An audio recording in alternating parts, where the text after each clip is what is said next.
নিরামিষ মোচার পাতুরি।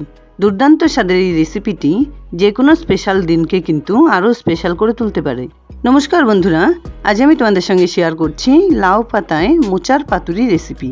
এই রেসিপিটি এতটাই টেস্টি হয় খেতে যে কোনো মাছ মাংসের স্বাদকেও কিন্তু হার মানাতে পারে। আমার এই রেসিপিটি যদি এতটুকুও ভালো লেগে থাকে তাহলে প্লিজ ভিডিওটাকে একটা লাইক করে আর এরকম নিত্য নতুন রেসিপি পাওয়ার জন্য চ্যানেলটাকে সাবস্ক্রাইব করে নেবার অনুরোধ রইল। মোচার পাতুরি বানানোর জন্য অবশ্যই লাগছে মোচা, আর মোচা যদি কচি হয় তো ভালো, আর তা না হলে কিভাবে বানিয়ে নেওয়া যাবে সেটাও তোমাদের দেখিয়ে দিচ্ছি। আমি এখানে যে মোচাটা নিয়েছি সেটা কিন্তু খুব একটা পুরুটো নয়, আবার খুব একটা কচিও নয়। হাতে একটু পরিমাণ তেল লাগিয়ে মোচার সাইডের প্লেটগুলোকে এভাবে খুলে বাদ দিয়ে ভেতরের ফুলগুলোকে আলাদা করে বের করে নিচ্ছি। বাইরের দিকের বেশিরভাগ ম্যাচিওর ফুলগুলোকে বাদ দিয়ে ভেতরের এই কচি পোর্শনটা দিয়ে কিন্তু মোচার পাতুরি বানিয়ে নিতে হবে।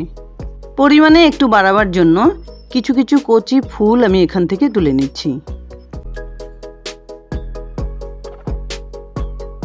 এবার এই ফুলগুলোকেও আরেকটু বেছে নিতে হবে।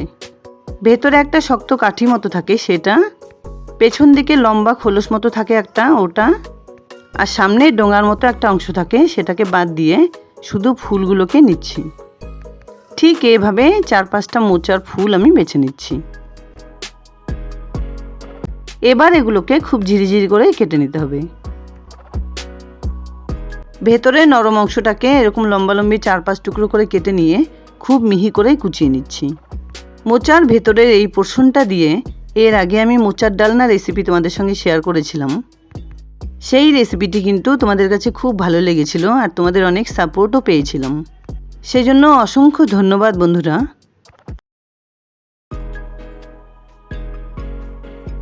কেটে নেওয়া মোচাগুলোকে একটা ঝুড়িতে তুলে নেবার পর অন্য একটা বড় বাটিতে রেখে বেশ কিছুটা পরিমাণ জল দিয়ে খুব ভালোভাবে ধুয়ে নিচ্ছি।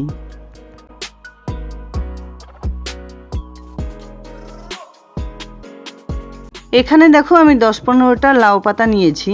পাতাগুলোর বোটার দিকে এভাবে একটু চিমটি দিয়ে ধরে ভেতরের শাঁসটাকে টেনে এভাবে বের করে নিচ্ছি। ন্যাচারালি কিন্তু কলা পাতাতেই অনেকে এই রেসিপিটি বানিয়ে নেয়। লাউ পাতাতে এই রেসিপিটি বানালেও কিন্তু এর টেস্ট অসাধারণ হয়, আর পাতা সহ খাওয়া যায়। সমস্ত পাতাগুলো এভাবে বেছে নেবার পর খুব ভালোভাবে ধুয়ে নিয়েছি। ধুয়ে জল ঝারিয়ে রেখে দিয়েছিলাম। এবার 1 টিস্পুন নুন উপর দিয়ে ছড়িয়ে হালকা করে পাতাগুলোকে এভাবে একটু মেখে নিচ্ছি। এর ফলে পাতুরি বানানোর সময় পাতাগুলো কিন্তু খুব সুন্দরভাবে ভাঁজ করে নেওয়া যাবে। এবার এখানে একটা বাটির উপরে একটা ছাঁকনি রেখে নিয়ে নিচ্ছি 1 টেবিল স্পুন সাদা সর্ষে, 1 টেবিল স্পুন কালো সর্ষে, সঙ্গে দিচ্ছি 1 টেবিল স্পুন পোস্ত। এবার বাটি ভর্তি করে জল দিয়ে সর্ষে পোস্তগুলোকে 10 মিনিট এভাবে ভিজিয়ে রেখে দিচ্ছি। ততক্ষণে অন্য একটা গামলায় বেশ কিছুটা পরিমাণ জল দিয়ে 1/2 টিস্পুন নুন, 1/2 টিস্পুন হলুদ গুঁড়ো খুব ভালোভাবে মিশিয়ে নিয়ে কেটে রাখা মোচাগুলো ঢেলে দিয়ে একটু নাড়াচাড়া করে 10 মিনিট এভাবে সেদ্ধ করে নিচ্ছি। 10 মিনিট পর ঢাকনা খুলে হালকা করে একটু নাড়াচাড়া করে এগুলোকে নামিয়ে নিচ্ছি। নামিয়ে একটা ঝুড়ির মধ্যে এভাবে ঢেলে নিচ্ছি যাতে মোচা থেকে সমস্ত জলটা বেরিয়ে যায়।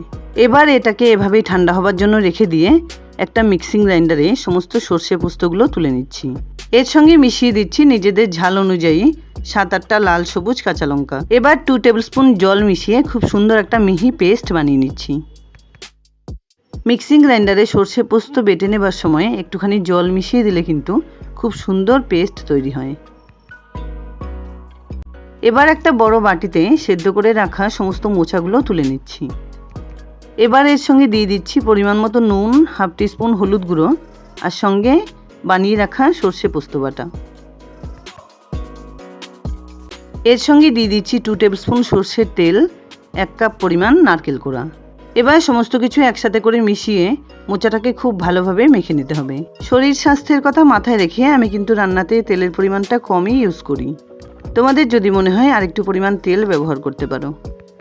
এদিকে দেখো 10 মিনিট ধরে মেখে রাখার জন্য পাতাগুলো কিন্তু খুব সুন্দরভাবে নরম হয়ে গেছে। সব কিছু হাতের কাছে সাজিয়ে নিয়ে এখানে দেখো কয়েক টুকরো সুতো নিয়েছি, এগুলো বাঁধার কাজে ইউজ করতে হবে। এবার একটা থালাতে একটা লাউ পাতা এভাবে তুলে নিয়ে সুন্দরভাবে ছড়িয়ে নিলাম। ঠিক মাঝখানে বেশ কিছুটা পরিমাণ মোচা এভাবে রেখে পাতাগুলোকে সাইড দিয়ে এভাবে মুড়ে নিচ্ছি। আগে সাইডগুলোকে পেঁচিয়ে নিয়ে তারপর পাতার তলার দিকটা উপরে টেনে দিয়ে সুতো দিয়ে চারদিকে পেঁচিয়ে পেঁচিয়ে বেঁধে নিতে হবে। এখানে কিন্তু একটা পাতুরি আমার রেডি করে নেওয়া হয়ে গেল। ঠিক একইভাবে সবার সুবিধের জন্য আরেকটা বানিয়ে দেখাচ্ছি। সবার প্রথমে পাতাটাকে ছড়িয়ে নিয়ে ঠিক মাঝখানে কিছুটা পরিমাণ মোচার পুর এভাবে ভরে নিয়ে দু সাইডে পেঁচিয়ে তারপর পাতার তলার দিকটা উপরে টেনে দিয়ে সুতো দিয়ে এভাবে টাইট করে বেঁধে নিতে হবে। ঠিক একইভাবে একটু সময় নিয়ে সমস্ত পাতাগুলো আমি রেডি করে নিচ্ছি। এমনভাবে বেঁধে নিতে হবে যাতে খুব একটা টাইটও না হয় আবার খুব একটা ঢিলেও না হয়, যাতে ভাজার সময় বেরিয়ে না যায়। দেখতে পাচ্ছ সমস্ত পাতুরিগুলো কিন্তু আমার রেডি করে নেওয়া হয়ে গেছে। সমস্ত পাতুরিগুলো বানিয়ে নিতে আমার সময় লেগেছে 35 মিনিট। এবার একটা কড়াইতে দিয়ে দিচ্ছি 2 টেবিল স্পুন সরষের তেল। তেলটা বেশ ভালোভাবে গরম করে নিয়ে কড়ার চারদিকে এভাবে ছড়িয়ে নিচ্ছি। এবার গরম তেলে 4-5টা পাতুরি কড়ার সাইড দিয়ে এভাবে ছেড়ে দিচ্ছি। বাকি পাতুরিগুলো একটু সময় নিয়ে ভেজে নেব। এবার মিডিয়াম ফ্লেমে 5-6 মিনিট এগুলোকে এভাবেই ভেজে নিতে হবে। 5-6 মিনিট ধরে একটা সাইড ভেজে নেবার পর খুব সাবধানে উল্টে দিচ্ছি। কলা পাতায় পাতুরি তো অনেকভাবেই বানিয়ে খেয়েছো, লাউ পাতায় এই রেসিপিটি একবার বানিয়ে খেয়ে দেখো, অসাধারণ হয় খেতে। আর লাউ পাতার সুন্দর একটা ফ্লেভার তৈরি হয়।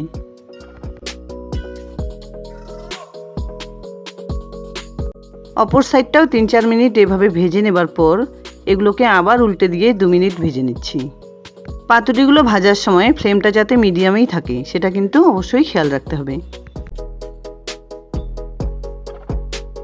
প্রথমবারের দেওয়া পাতুরিগুলো কিন্তু আমার সুন্দর করে ভেজে নেওয়া হয়ে গেছে। এবার একটা প্লেটে এগুলোকে সাবধানে তুলে নিচ্ছি।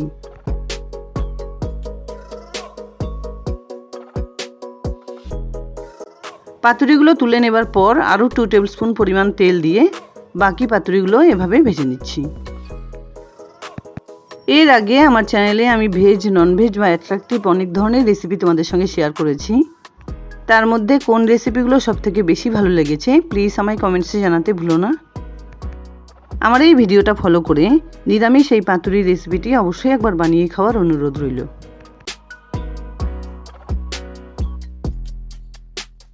যাই হোক, দুর্দান্ত স্বাদের লাউ পাতায় নিরামিষ মোচার পাতুরি রেসিপি আমার রেডি অ্যান্ড সার্ভড।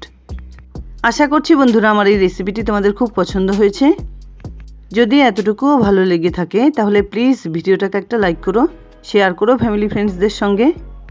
আর আমার চ্যানেলে নতুন বন্ধু হয়ে থাকলে প্লিজ চ্যানেলটাকে সাবস্ক্রাইব করে পাশে থাকা বেল আইকনটা অলে করে দিও, যাতে আমার আপলোড করা সমস্ত ভিডিওর নোটিফিকেশান সবার আগে তোমাদের কাছে পৌঁছে যায়।